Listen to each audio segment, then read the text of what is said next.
नमस्ते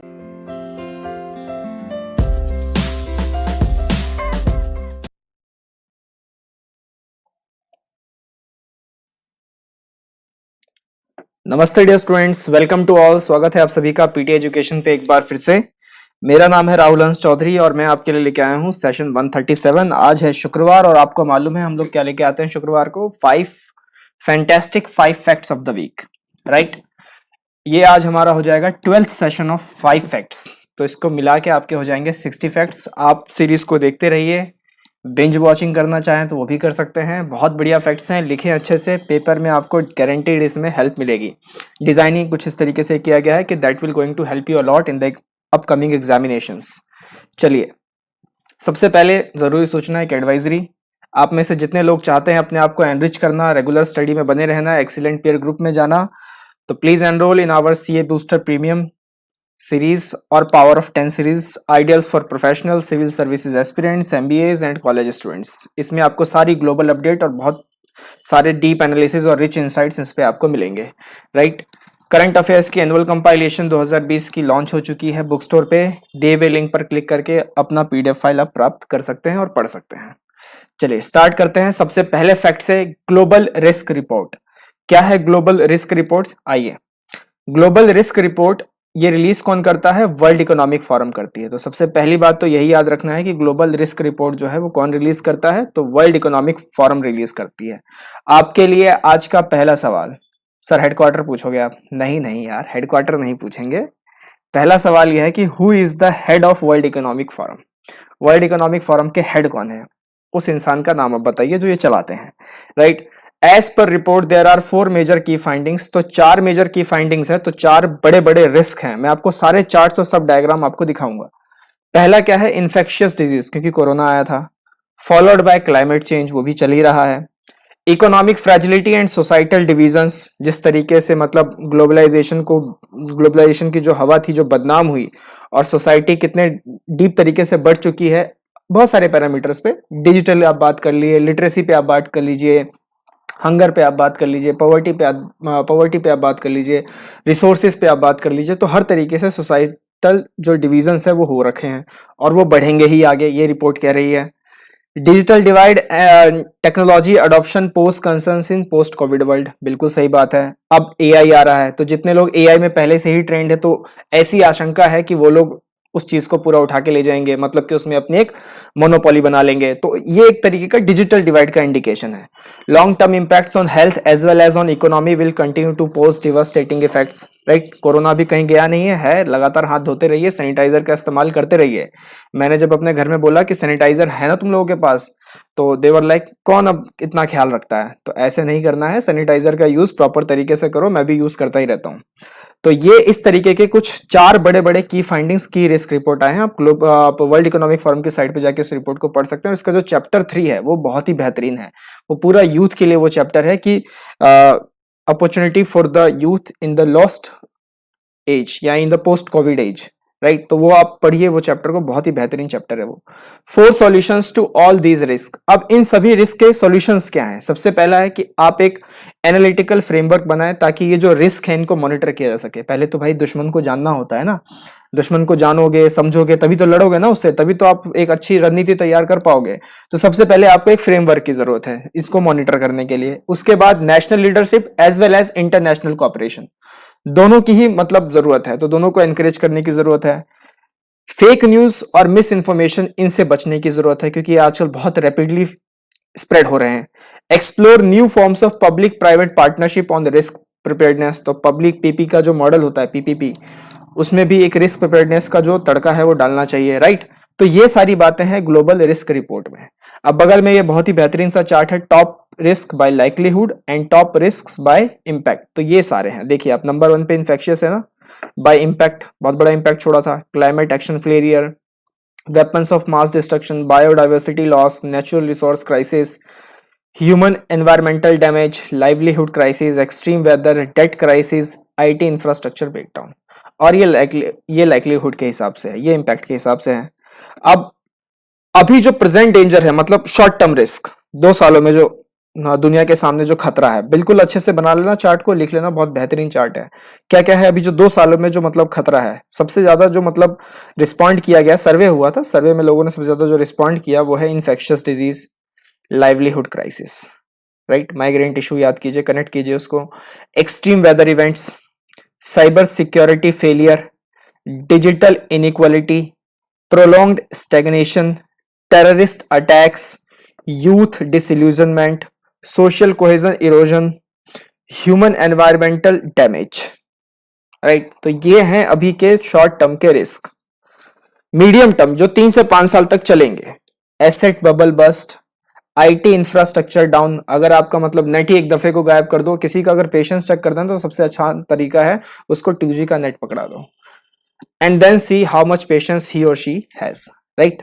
price instability, commodity shocks, debt crisis, सारे economic parameters हैं। Interstate relation fracture, interstate conflict, cyber security failure, tech governance failure, resource geopoliticisation, right. तो ये आने वाले मतलब 3 से 5 साल तक ये समस्याएं रहेंगी, ये बड़े रिस्क हैं। और जो बहुत ही लॉन्ग टर्म जो 10 साल तक चलेंगे एग्जिस्टेंशियल, तो वो है weapon of mass destruction, state collapse, biodiversity loss, adverse tech advances, right, natural resource crisis. जैसे अभी कल ही न्यूज आई थी कि मिशन शक्ति प्रोग्राम के तहत लखनऊ पुलिस ने AI इनेबल्ड कैमरास लगा दिए हैं। अब उसमें क्या होगा कि जिस महिला की जो शक्ल है, अगर वो एक डर की स्थिति में उनकी शक्ल आ जाएगी तो फिर वो स्पॉट किया जाएगा कि मतलब कि इनके साथ ईव टीजिंग हुई है, स्टॉकिंग हुई है, ये सब हुआ है। तो इस तरीके की चीजों को वो लेके आना चाह रहे हैं। तो ये है एक तरीके से एडवर्स टेक एडवांसेस भी आप कह सकते हैं। Social security collapse, multilateralism collapse, industry collapse, climate action failure, backless against science. तो ये सारी जो है एग्जिस्टेंशियल थ्रेट्स हैं। क्लियर। अब बात करते हैं दूसरे फैक्ट पे। पहला फैक्ट क्लियर है ना, ग्लोबल रिस्क रिपोर्ट 2021, सारे मैंने रिस्क आपको बता दिए, सब कुछ मैंने आपको बता दिया, बढ़िया से नोट्स बना के अच्छे से रिवाइज कर लेना। पहला फैक्ट हुआ कंप्लीट।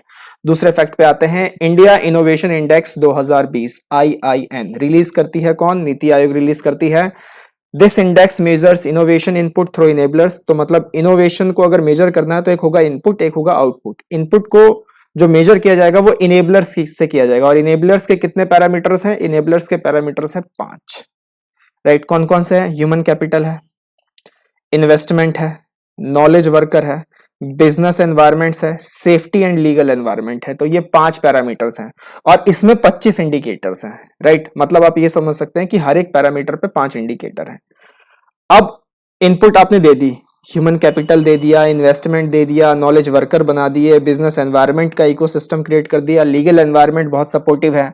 अब now we are looking for what? We are looking for outputs. अब आउटपुट्स जो है वो डिपेंड करेगी पैरामीटर्स पे। चीजें सारी सेट है, अब आप एग्जीक्यूट कैसे कर रहे हैं उस पर डिपेंड करता है। तो पैरामीटर्स परफॉर्मेंस वाली कौन कौन सी है? सिर्फ 2, knowledge output and knowledge diffusion, right. इसमें सिर्फ 2 पैरामीटर्स हैं और इसके हैं 11 indicators. Similarly, Global Innovation Index published by WIPO and India ranks 48 in 2020। इसी तरीके का एक वर्ल्ड लेवल पे भी इंडेक्स है, ग्लोबल इनोवेशन इंडेक्स। कौन रिलीज करता है? WIPO, World Intellectual Property Organization. तो आज का आपका दूसरा सवाल कि where is the headquarter of World Intellectual Property Organization? बार बार बता चुका हूं, बहुत सारे सीरीज में, बहुत सारे मतलब लेक्चर्स में कंप्लीट कवर अप किया है मैंने। तो कमेंट थ्रेड में बिल्कुल आंसर कीजिए। भारत की रैंक कितनी थी 2020 में? 48 थी। तो याद रखिए ये आ जाएगा सवाल में, एग्जाम में। देखते हैं किसने अच्छा अच्छा परफॉर्मेंस किया इनोवेशन में। तो कर्नाटक मेजर स्टेट्स में से 42.5 का स्कोर है इनका, नंबर 1 पे रहे हैं। महाराष्ट्र दूसरे पे, तमिलनाडु तीसरे पे, एंड लास्ट में है आपका बिहार, अपन बिहार। फिर अगर नॉर्थ ईस्ट और हिल स्टेट्स की अगर बात करें तो हिमाचल प्रदेश है और उसके बाद लास्ट में है मेघालय, राइट। उत्तराखंड दूसरे पे है, मणिपुर तीसरे पे है। यूटी एंड सिटी स्टेट्स में अगर बात करें तो दिल्ली पहले पे है, चंडीगढ़ दूसरे पे है, दमन एंड दीव तीसरे पे है और लास्ट में कौन है? लक्षद्वीप, राइट। चलिए, अब ये जो इनोवेशन है डिपेंड करता है R&D आप किस तरीके से कर रहे हैं, रिसर्च एंड डेवलपमेंट, राइट। तो कितना कितना देश as a percentage of GDP R&D पे एक्सपेंड कर रहा है?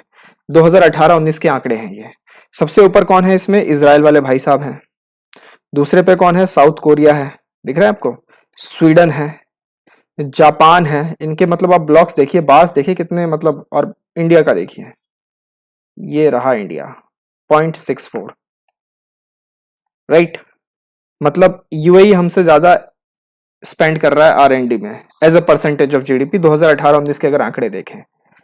अब बात करते हैं तो हो गया वर्ल्ड लेवल पे, ग्लोबल लेवल पे। अगर हम स्टेट लेवल पे बात करें, नेशनल लेवल पे, तो कितना भारत का क्या ट्रेंड रहा है? तो 1990 में थोड़ा सा था, 95-96 आते तक पूरा डाउन हो गया, फिर राइज हुआ क्योंकि आईटी सेक्टर आ गया, बूम करने लगा, राइज हुआ, 2005 तक रहा और अब बिल्कुल स्टैग्नेंट जा रहा है। राइट, 2018-19 तक बिल्कुल ही स्टैग्नेंट है GERD as a percentage of GDP. Clear है? चलिए, तो इसमें थोड़ा सा मतलब है, कुछ हाल की जरूरत है। तीसरे फैक्ट पे आते हैं, national startup advisory council, NSAC, एनसेक कहते हैं इसे। क्या करती है ये council? It advise government to build a strong ecosystem for nurturing innovation in startups in the country. तो स्टार्टअप्स का माहौल बन चुका है भारत के अंदर में, बहुत ही बन चुका है, बल्कि यूनिकॉर्न्स तो बहुत ही ज्यादा हो गए हैं पहले की अपेक्षा में। 2016 के कंपैरिजन में यूनिकॉर्न्स बहुत ज्यादा आ गए हैं भारत के अंदर में। यूनिकॉर्न्स क्या होते हैं? तो तीसरा सवाल आपका कि what is the definition of unicorns. Recently government nominated 28 non official members to एनसेक। चेयरमैन कौन होते हैं इनके? तो Union Ministry of Commerce and Industry के जो होते हैं वो इनके चेयरमैन होते हैं। They also have ex officio members not below the rank of joint secretary, जो कि नॉमिनेट किए जाते हैं मिनिस्ट्रीज, डिपार्टमेंट्स और उनके वेरियस ऑर्गेनाइजेशंस के द्वारा। जो नॉन ऑफिशियल मेंबर्स होते हैं उनको नॉमिनेट करती है सेंट्रल गवर्नमेंट। और ये कौन होते हैं? तो जो सक्सेसफुल स्टार्टअप्स के जो फाउंडर्स होते हैं वो होते हैं, 2 साल के लिए इस काउंसिल में उनको जगह मिलती है। क्लियर है आपको? एनसेक क्लियर है? चेयरमैन का नाम याद रखिएगा, कितने मेंबर्स इसमें अभी रिसेंटली नोटिफाई किए गए हैं ये आप याद रखिएगा। क्लियर? चले आगे बढ़ सकते हैं। Stand up India, startup India. चौथा फैक्ट, पराक्रम दिवस। क्या है पराक्रम दिवस? तो अभी सरकार ने हाल ही में जो है मतलब डिसाइड किया है कि नेताजी सुभाष चंद्र बोस का जो जन्म तिथि है 23 जनवरी, हर साल जो 23 जनवरी को आते हैं, उनको ये उनके इस बर्थ डेट को वो लोग पराक्रम दिवस के रूप में सेलिब्रेट करेंगे। वो लोग मतलब सरकार ने बोला है, राइट, मतलब हम ही लोग करेंगे सेलिब्रेट पराक्रम दिवस के तौर पर। Netaji was president of INC at Haripura. थोड़ा बहुत नेताजी के बारे में जान लेते हैं, बाकी तो ये पर्सनैलिटी ऐसी है कि इस पे मतलब 2-3 घंटे भी अगर हम दें तो वो भी बहुत ही कम है। राइट, तो पर्सनैलिटी ही ऐसी है। इनका ग्रेट स्केप है, देख लीजिएगा किस किस रूट से ये गए थे, कलकत्ता, दिल्ली, पेशावर, काबुल, मॉस्को, बर्लिन, कील, और उसके बाद फिर घूम के ये पूरा मेडागास्कर होते हुए इनको यू बोट्स लेने आई थी जापानीज की। कैन यू इमेजिन किस तरीके की पर्सनैलिटी रही होंगी ये? ठीक है, तो ये इनका पूरा ग्रेट स्केप था, प्लान। तो हरिपुरा 1938 में ये आईएनसी के अध्यक्ष बने, फिर त्रिपुरी सेशन में भी बने। तो आज का आपका तीसरा सवाल, राइट, तीसरा है चौथा जो भी होगा देख लेना आप। तो आज का आपका तीसरा ही मान लेता हूं मैं। आज का आपका तीसरा सवाल ये है कि त्रिपुरी के सेशन में सुभाष चंद्र बोस ने गांधी जी के किस कैंडिडेट को हराया था?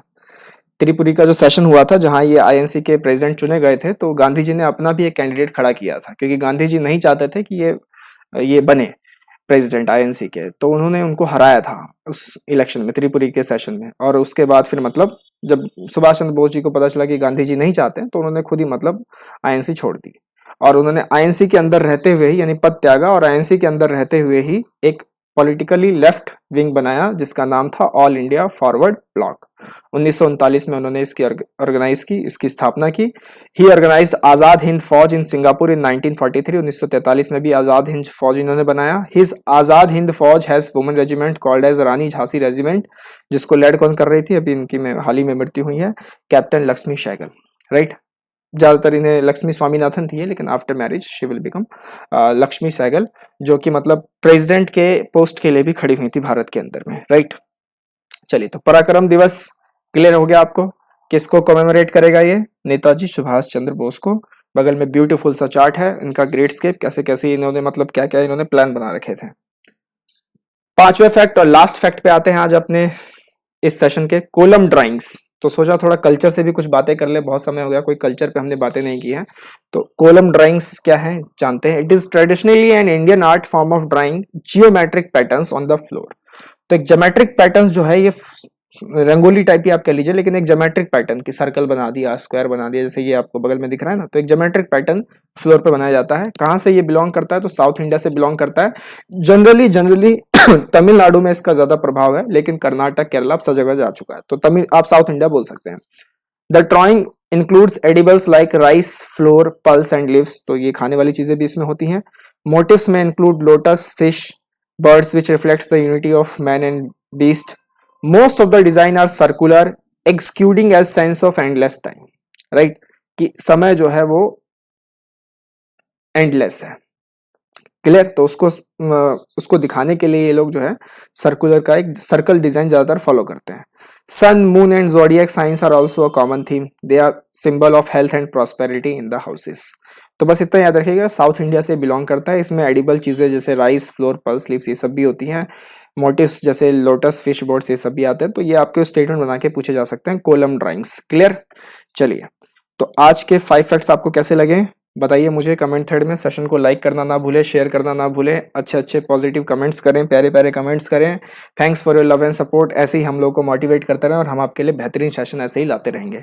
मिलेंगे अगले सेशन में। Till then take care. नमस्ते, जय हिंद।